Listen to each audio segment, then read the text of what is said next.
I have the 3 S's, the most important evolutionary edicts that if you practice these regularly, you will live a long, healthy life. The 3 S's, sun, sex, and sleep. The sun will make you want to have more sex. The sun will improve the quality of your sleep if you're out there getting sun all day long. If you do those 3 things regularly, you will live longer. You won't get prostate cancer.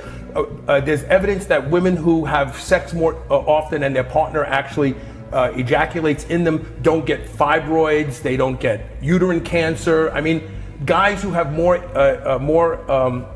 orgasms are protected against prostate cancer. When you do the things that evolution put you here to do, which is be in the sun, have sex, and sleep well, that's 90% of the job right there. What we attribute the sun to doing for us is vitamin D. Oh, vitamin D, vitamin D.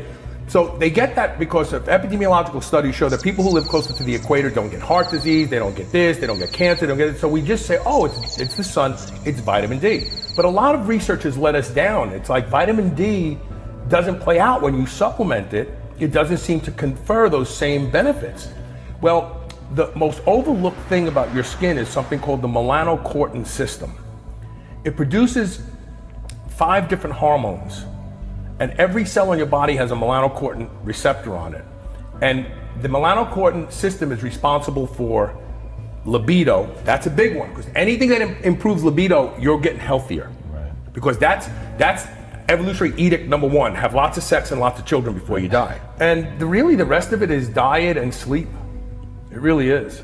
I come to the conclusion that in order to be healthy today, you almost have to be militant about it.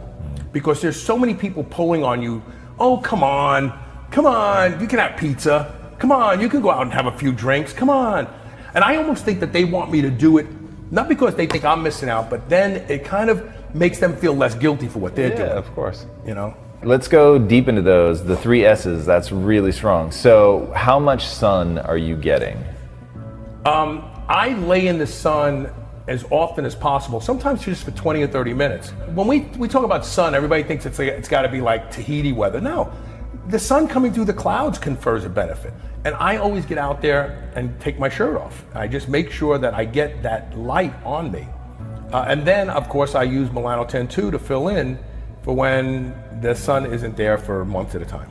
Okay, so how do you protect your sleep? Well, first of all, in order to manage it, you have to measure it.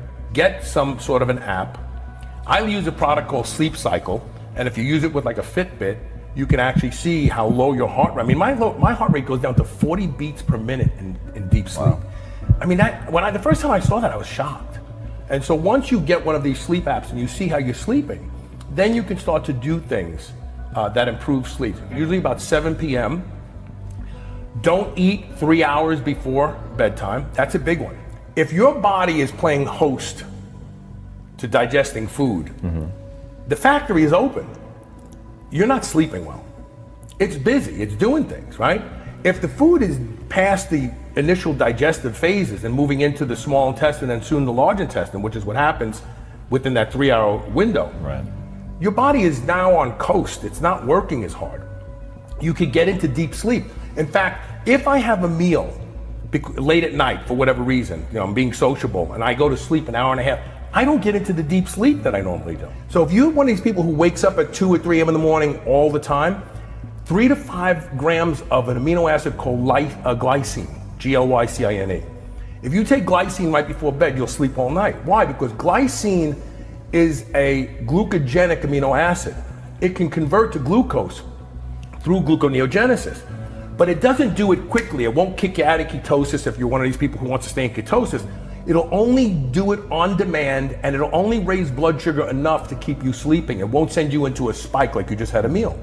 If you take 3 to 5 grams of glycine before bed, you'll sleep all night. You'll go, oh my God, I can't believe it. That was the answer. It was because you're going into hypoglycemia at night. And obviously, if you snore, I don't care if you have obstructive sleep apnea or not, snoring is not normal, okay? If you're breathing through your mouth at night, that's not good. there are nerve bundles in your nostrils that go right to the brain to give it immediate information like, oh, we're not getting enough air, what to do. If you're breathing through your mouth, you bypass that entirely. The brain really has no real knowledge of how much nitric oxide is coming in or managing oxygen and carbon dioxide. If you're not breathing through your nose, you won't get into deep sleep.